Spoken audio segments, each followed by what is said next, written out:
This presentation is of a young woman who came to me with primary complaints of left head and neck pain, cold, and tingling, lower central neck pain and paresthesia, intrascapular pain and paresthesia, left arm pain, and left hand pain and paresthesia.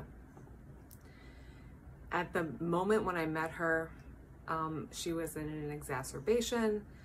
She reported mild central neck and actually right scapular pain. I will go a little bit more into detail of her prior medical history because it's appropriate, but then I'll focus on the mechanical component of her care. She'd been suffering with these symptoms for years. She'd seen a neurosurgeon, 2 orthopedic surgeons, a primary care physician, an osteopath, I think a neurologist, and several physical therapists and pain management specialists. She'd received several different diagnoses, and she'd been compliant with different types of conservative care and hadn't really received much in the way of relief. Her symptoms were episodic, and when I asked her the question of whether or not she loses motion, she importantly said that yes, for 3 big episodes she had noticed that she couldn't rotate her neck or her trunk. Her symptoms were slightly improving with care, but not to the point that she clearly wanted, and they continued to significantly affect her life. Her symptoms were worse with desk work, with reclining in bed, with carrying heavy bags, more recently with moving the right arm and doing activities like washing dishes. She could feel better if she were lying down or reclining. It could disturb her sleep. She had tried some extensions with end range rotation prior to meeting me per a McKenzie video she had seen, and noticed that it had resolved the intense left neck pain she had been having. In terms of diagnostics in the past, she'd had 2 cervical MRIs, a brain MRI, and an angiogram. I believe that was in her brain as well. Suffice to say, she was frustrated and sad and all those things you'd expect with going through these symptoms and all this extent of care and not getting profound help. In terms of her mechanical exam, she had some nerve tension on the left side more than the right. Her neck mobility was good. I wrote minimal loss at most in lateral flexion left and right rotation. Otherwise, her neck moved well. I wrote nil loss in all the other planes, but they were often, almost all of them produced pain. We also looked at thoracic on day 1. I noted minimal loss of thoracic extension in sitting, a minimal to nil loss in right rotation, and a moderate to minimal loss in left rotation. Thoracic rotation is again similar to cervical extension, a bit hard to measure. So we're looking for symmetry left to right, and we're also looking for change over time with competent repeated movement testing. So on day 1, she presented with central lower neck pain and sitting. I wanted to look at retraction extension first. Her neck couldn't tolerate that, and that's not that uncommon with people who have symptoms at the moment or highly irritable or long-standing symptoms where their neck joints just can't take retraction extension. So I had her use her hands to support her head when she goes back. I call them training wheels, and I explain them to the patient just like you would with training wheels with a bike, which is we need to use these as they're needed, and once you can do it without the training wheels, we want to take the hands away. So I had her use the hand support. When she did it with the hand support, it was not painful. After doing it, it increased her thoracic spine rotation and it decreased her nerve tension. Because I had her going back as far as possible over the chair with the hand support, we were getting some involvement of the upper thoracic spine. That became her homework along with attention to posture, which we discussed as part of the evaluation. On visit 2, she said she'd done 6 to 8 times per day instead of 10. Overall, she was better. If she had left face and neck tension, she could abolish that symptom with her exercise. In terms of her movement exam, her neck produced less pain with the different movements, less pain. Her dural signs, her nerve tension was still left greater than right and still there mildly. Importantly, she was able to do the exercise without the training wheels now. So it was 3 days since I had first seen her, and the fact that she could now do retraction extension without hand support was a really good sign. So that became her homework. We reviewed it. I wanted her to do it without hands, and when she did it in the clinic, it decreased the pain with retraction and left rotation. So we kept the course with continued retraction extension over the chair. The next time I saw her was about a week later. She'd been doing it at least 6 times a day. Overall, a little bit better, or approximately the same. In terms of her mechanical exam, her right rotation and left rotation and thoracic spine, I wrote were normal.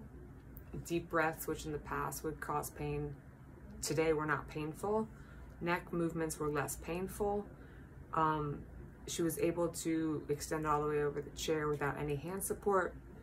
And then in terms of what I changed, I added a little bit more force by using either sustained in holding that position over the chair and or a ball to get more pressure. I didn't see a big difference in either one in terms of changing her mechanics, so I gave her the option of if she could get a ball and get a little bit more force in the upper mid-back with the extension, we wanted that. If not, getting some force over time with sustained was a viable option. I looked at prone at that point and I didn't see a better result, so it became either the ball or sustained extension, retraction extension options. On the 4th visit, we pretty much kept it the same.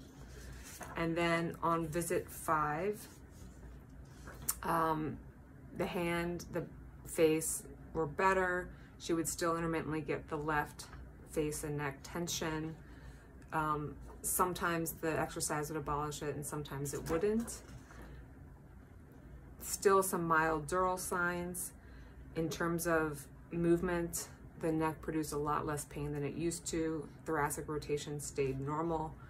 And then I went to prone on this visit, sustained retraction extension in prone. We did it for a total of 2 sets of 30 seconds and 1 set of a minute, which led to decreased nerve tension. So on this visit, we changed to prone. Part of our visit also was going over return to activities that she enjoyed for exercise that had been avoided due to fear and pain. On visit number 6, she reported she was back to some light exercises.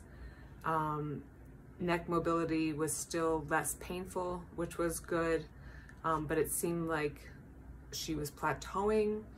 I experimented with going to a lateral component on the left side because of the predominance of symptoms on the left side of her body. We looked at left cervical lateral flexion. We did 2 sets of 10, and then we did 2 sets of 10 with overpressure. It had no effect during and afterwards. Holding a weight on the left side was better. So we wanted to explore the lateral cervical flexion for a couple of days. Due to that slightly mild improvement. When she came back on visit number 7, The left hand was still intermittently weak and a little bit worse sometimes, but it was overall improved. The main symptom was that left interscapular area. She had stopped the left side bend with overpressure because it produced too much pain on the right side.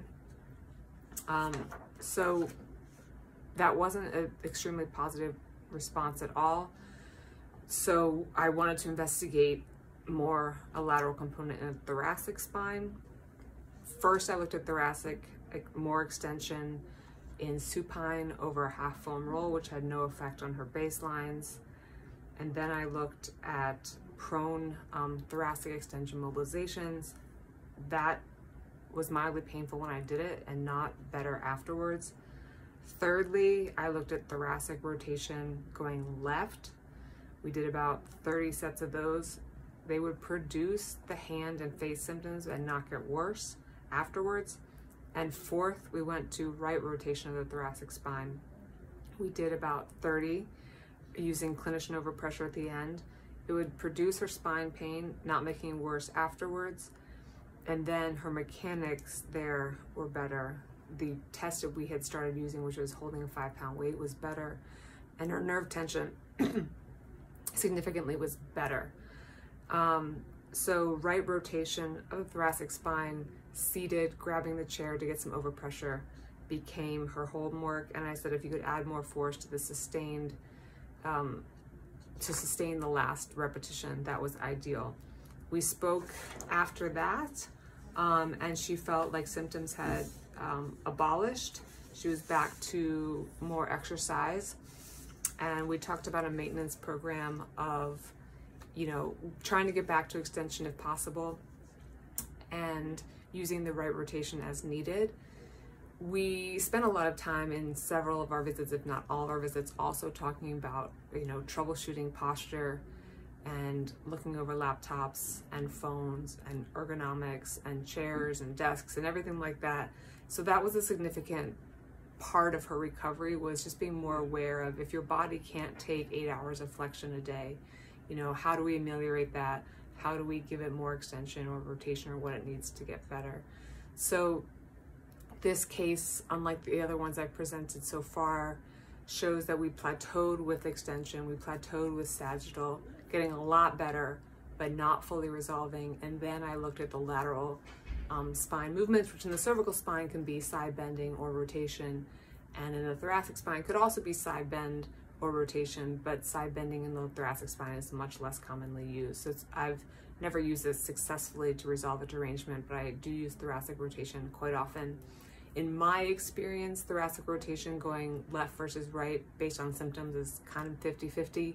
In the cervical spine, if symptoms are predominantly on the left, you're more often going left with side bend at least. But with the thoracic spine, it's more, there's less of a prevalence to give you an idea of which way to go first. So it's just a matter of testing it and seeing which direction the person needs. Other things that this, you know, case bring up is that derangements in the neck and mid-back can create symptoms that don't seem musculoskeletal, such as coldness in the face, and obviously the tension in the nerve going down to the hand, that tipped us off to something musculoskeletal, but she'd already received several diagnoses that were not musculoskeletal, and obviously the brain MRI spoke to the fact that some clinicians did not think that this was musculoskeletal. But when there are symptoms, especially if there's no other good explanation, we need to be very curious about the spine, because it can send symptoms to parts of the body that don't seem very predictable.